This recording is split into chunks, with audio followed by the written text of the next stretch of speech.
안녕하세요. 네, 이번 시간에는 악성 코드 생성과 이를 이용한 모의 침투에 대해서 같이 학습해 보도록 하겠습니다. 먼저 악성 코드를 어떻게 생성을 하는지에 대해서 살펴봐야 되는데, 차근차근 알아보도록 하겠습니다.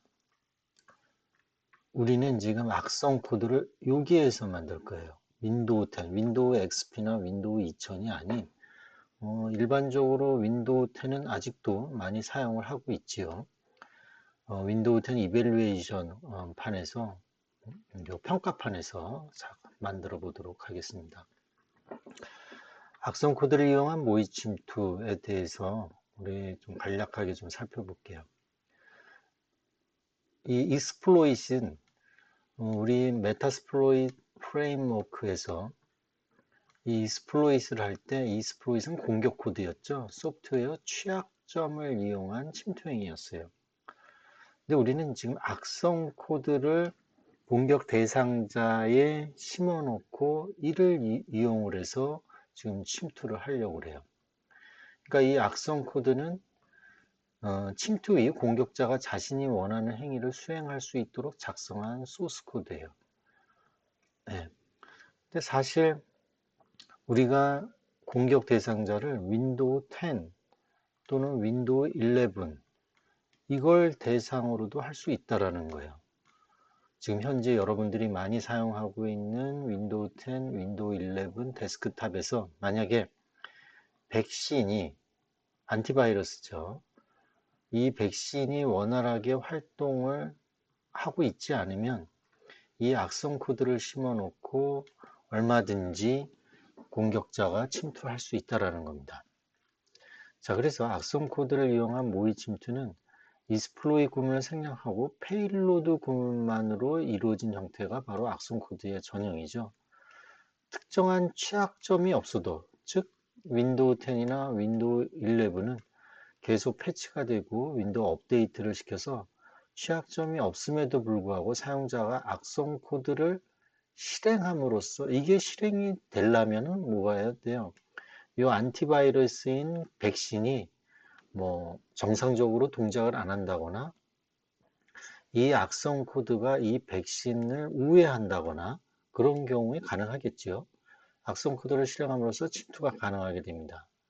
그래서 소셜 엔지니어링 어택, 이메일을 보낸다든지 피싱 사이트 또는 파밍 사이트로 유도를 해서 이 악성 코드를 심어지도록 하는 거죠. 이 Hands-on Introduction to Hacking이라는 책이 있어요. 여기 책에서 이 페니스트레이션 테스팅에서 소개된 얘기인데 리얼월드, 그러니까 실제 세계에서 이 펜테스트를 하는데 그러니까 비컨트롤, 그러니까 제어할 수 없는 공공의 환경에서 일어나는 사실이라는 겁니다. 예를 들면 공공장소인 주차장이나 화장실 복도에 급여라고 하는 딱지를 붙여놓고 붙인 DVD나 USB를 이제 흘리는 거죠. 급여라고 이제 해놓고 그러면 백발백중 궁금증이 많은 사람들이 주운 이 USB를 자기 PC에 꽂고 파일을 열어본다는 거죠. 이때 뭐가 악성 코드, 멀웨어가 이제 그 시스템에 그 PC에 심어진다라는 겁니다. 실제 이런 것들이 소셜 엔지니어링 어택의 하나의 예라고 볼 수가 있어요. 자, 우리는 이 exe 파일에 대한 어떤 포터블 엑스큐터블 파일 구조를 한번 볼 필요가 있어요. 이 exe가 어떤 구조로 되어 있길래 이게 실행이 되는지, 메모리에서 실행이 되는지를 한번 살펴볼게요. 우리 exe 파일은 이런 식으로 되어 있습니다. 예를 들면 크게 도스 헤더, 그 다음에 도스 스톱, 그 다음에 NT 헤더, 그 다음에 섹션. 요거를 크게 P 헤더라고 그래요. 포터블 엑스큐터블의 약자이죠. 그 다음에 P 바디가 있어요. 그래서 실질적으로 이게 이게 이제 .exe가 되겠는데 이걸 실행을 하면 메모리로 이렇게 이제 올라가게 됩니다. 이렇게 올라가고 실제 이 EXE에 대한 그 코드는 이 메모리에 버추얼 어드레스로 매핑이 돼서 이렇게 이제 올라가게 되는 거죠.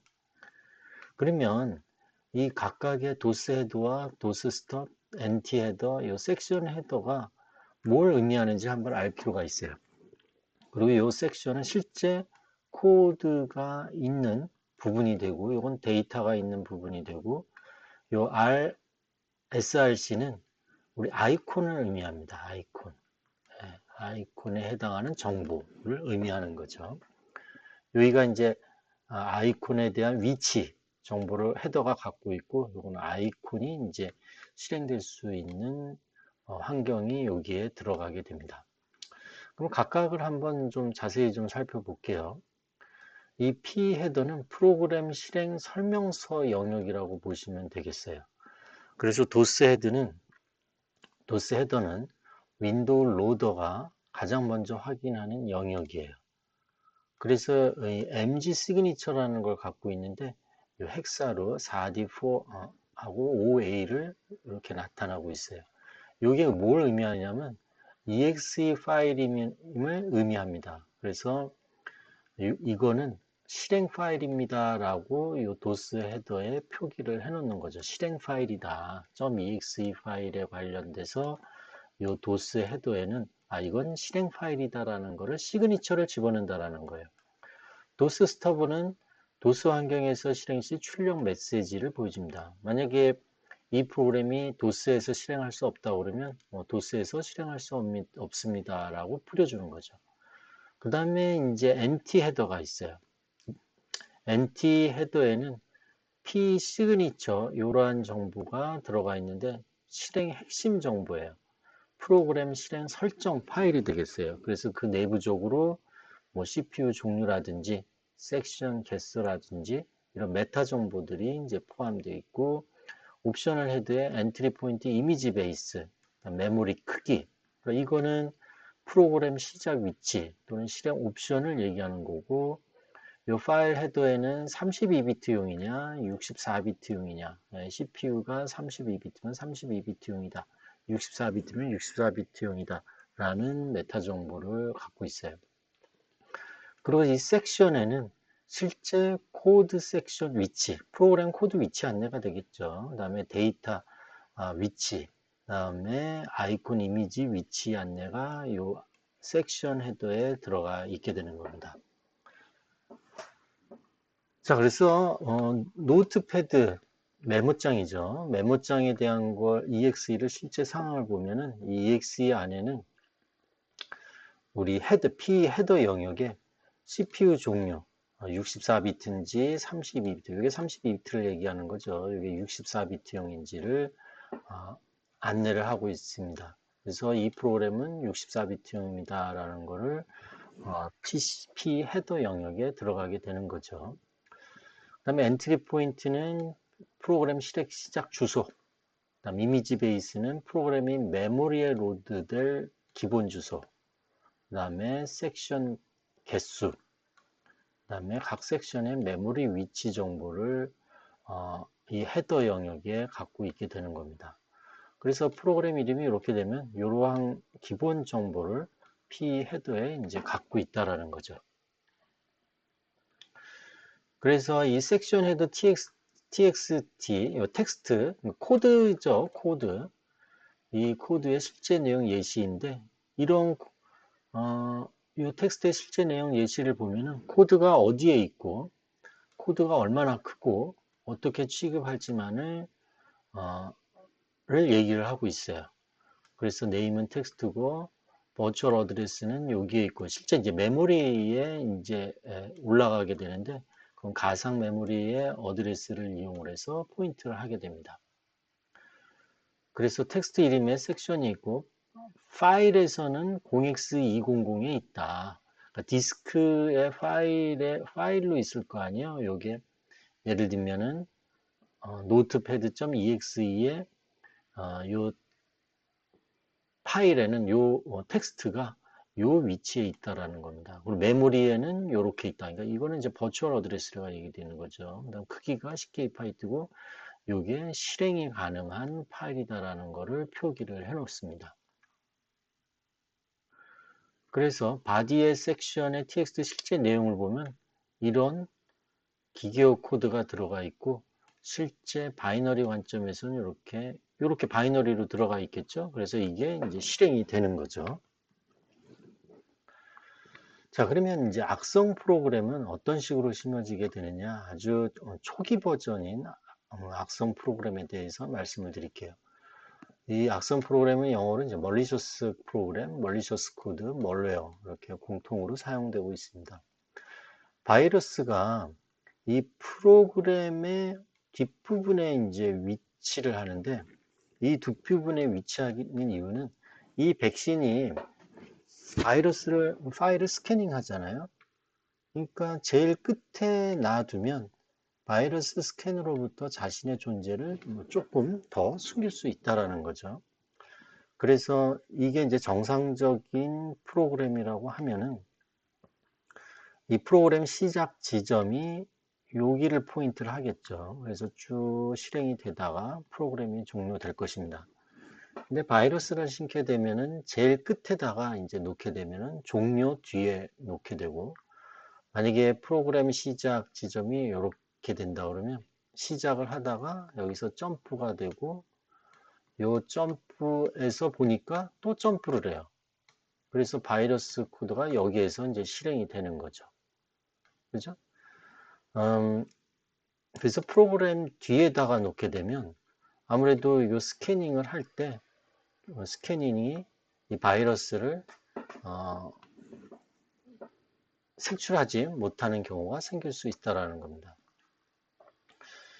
자, 그래서 원래 이 바이러스가 여기가 심어지기 전에는 이 헤더가 이 스타트 로케이션을 여기를 잡고 있어요. 그러니까 이 헤더는 P 헤더를 말하는 거겠죠. P 헤더.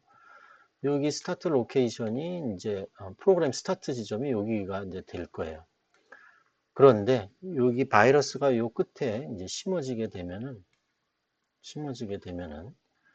이 헤더가 어떻게 돼요? new start location을 지정을 합니다. 여기는 바이러스가 실행되는 코드가 들어가 있는 거죠. 그래서 여기를 보시면 임팩트, 트리거, 그래서 페일로드가 붙고 그 다음에 go to start가 돼요.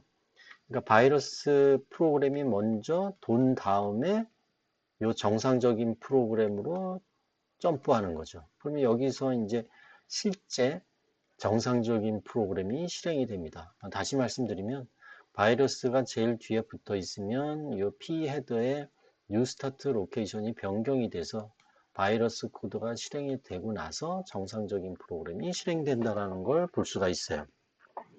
그래서 이 P의 헤더는 강제적으로 그 요 바이러스 프로그램이 시작되는 지점을 오버라이트 하겠죠. 자, 그러면 여기 보시면 그러면 이런 멀웨어 또 멀리셔스 코드를 그러면 어떻게 만들어요? 이걸 코딩을 엄청 어렵게 해야 되나요? 그렇지 않다라는 겁니다. 이 칼리 리눅스에서 우리 메타스플로이트 프레임워크 우리 배울 때 MSF 9위 버전에서 9위에서 두 가지가 있는데 하나가 MSF 콘솔 CLI 명령어로 해서 exploit 할 수 있는 MSF 콘솔이라는 명령어가 있고 두 번째는 바로 이 MSF venom이라는 명령어가 있다고 그랬어요. 이 MSF venom이 바로 이 malware를 만들 수 있는 명령어입니다. 그래서 MSF venom -help 하면은 이 옵션이 있어요. 어떤 식으로 만든다. 이 옵션을 보고 이제 명령어를 줘서 간단하게 여기 보시면 MSF 배너 -P 윈도우의 미터 프린터의 리버스 TCP를 이용을 하는 그런 페일로드를 만들겠다라는 거죠. 그래서 리스닝 호스트는 이 공격자가 되겠죠. 리스닝 호스트는 공격자로 하는 게 훨씬 공격 대상자가 그러니까 공격하기에 더 용이하다고 그랬어요. 그죠? 그 다음에 EXE로 만들어라 라는 거고, 그 다음에 그 아웃풋은 payload.exe가 바로 malware가 되겠습니다. 그래서 이 옵션을 쭉 보면은 금방 알 수가 있어요. -L 포맷을 주면은 프레임워크 엑스큐터블 포맷, 즉시 실행 가능한 형식을 의미하는 거고요. 이런 환경에서 이제 실행이 된다라는 거죠. 그 다음에 트랜스폼 포맷이 있는데 이건 실행 가능한 전 단계를 의미합니다. 실행 가능한 전 단계. 자, 그러면 요 옵션이 이렇게 있는데 요 의미는 뭐냐면 요 윈도우 미터 프린터 리버스 TCP로 익스플로이트를 할 건데 리스닝 호스트는 요 칼리가 되겠고 리스닝 포트는 443으로 하겠다라는 거예요. 이 443이 우리 HTTPS잖아요. 그죠? 그러니까 공격 대상자가 리버스 TCP로 444번 포트로 연결을 하겠다라는 거예요. 그러면 이 공격 대상자의 이 서버를 관리하는 어드민이 지금 이게 443번으로 HTTPS를 뭔가 보는 거구나. 그러니까 약간 의심이 안 된다라는 거죠. 그래서 포트 번호는 많이 사용하는 443, 지금 인터넷 쪽으로 뭔가를 지금 보내고 있구나. 그러니까 지금 접속을 하고 있구나라고 판단할 수 있다라는 거죠. 그래서 443번 포트를 이용하는 게 좋습니다. 만약에 이거를 4444번을 연결한다. 이 포트는 별로 사용할 의미가 없는데 엉뚱한 뭐 사이트를 접속을 하나? 그런 의심을 받을 수 있다라는 거죠. 그 다음에 -fc는 요 C쉘, C 파일을 만들겠다라는 거예요. 그래서 여기 보시면은 이게 쉘 코드가 되겠어요. 버퍼 오버플로우를 일으켜서 쉘 커맨드가 떨어지게 하는 쉘 코드가 되겠어요.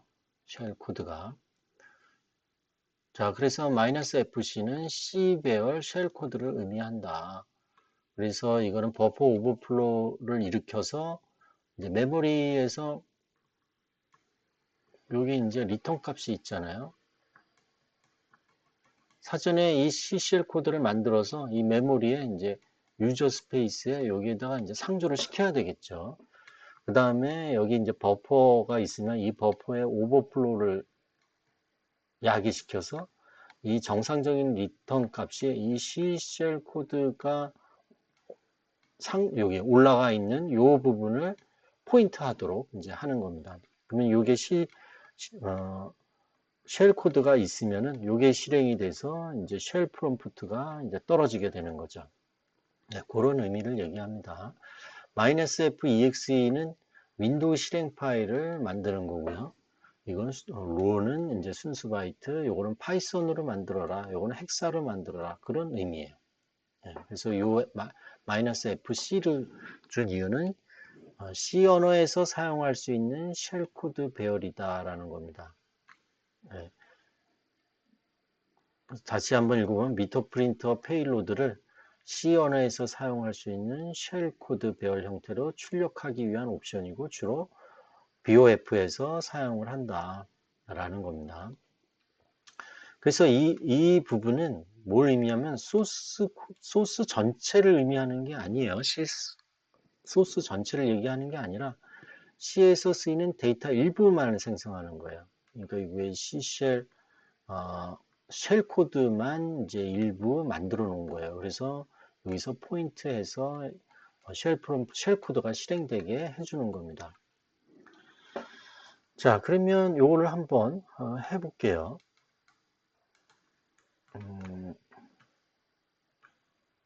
네, 제가 지금 칼리를 띄워놨어요. 자, 지금 우리 MSF 베놈을 쓴다고 그랬죠?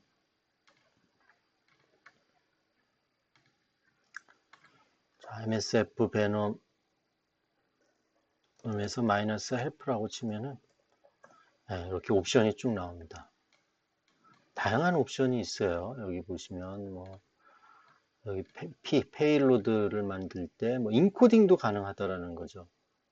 지금 우리 페일로드를 보낼 때 스테이저를 보내고 나서 그 다음에 본체 스테이지를 다시 보내잖아요. 그 스테이지를 보낼 때 우리 인코딩해서 보냈습니다. 인코딩을 해서 그렇게 이제 인코딩을 미리 할 수 있는 옵션도 있는 거죠. 자, 그러면 우리 MSF 배너 마이너스 명령어가 길어서 P 옵션을 주고 네, 제가 연습한 게 이제 바로 나옵니다. 윈도우즈 미터 프린터 리버스 TCP를 사용할 거야. 요거 페이로드에 대한 사용할 페이로드를 여기 보시면 마이너스 P 옵션은 사용할 페이로드를 의미하는 거죠. 그죠? 그래서 지금 만들고자 하는 멀리셔스 코드는 윈도우즈 미터 프린터 리버스 TCP 용도로 만들 거야 라는 의미예요. 그리고 리스닝 호스트, 이걸 로컬 호스트라고 생각하시면 안 되고 리스닝 호스트예요. 그러니까 리스닝 호스트를 뭘로 할래? 그러니까 서버를 뭘로 할래? 우리 칼리로 할 거야. 리버스 TCP니까 이게 공격자가 되겠죠. 그 다음에 리스닝 포트는 443. 잘 알려진 포트 번호를 사용을 해서 의심받지 않도록 하겠다라는 겁니다. 그 다음에 우리 C는 C 언어 배열 형태의 쉘 코드를 만들겠다라는 의미예요. 그죠? 그래서 리턴을 치면은 바로 쉘 코드가 생성이 됩니다. 자, 이 쉘 코드. 이게 이제 C 언어 배열 형태의 쉘 코드예요. 그럼 이 쉘 코드를 이제 메모리에다가 공격 대상자의 메모리에 올려놓고 버퍼 오버플로를 일으켜서 이게 실행이 되면은 쉘 프롬프트가 이제 떨어지게 될 거예요. 근데 그러면 이거를 어떻게 하느냐? 이제 우리 잠깐 쉬었다가 실제 멀웨어를 생성을 해서 그거를 소셜 엔지니어링 어택에 의해서 빅팀에 심어넣어서 실제 메타스플로이터블 프레임워크를 이용을 해서 침투하는 거를 시연을 해보도록 하겠습니다. 잠깐 쉬도록 하겠습니다. 수고하셨습니다.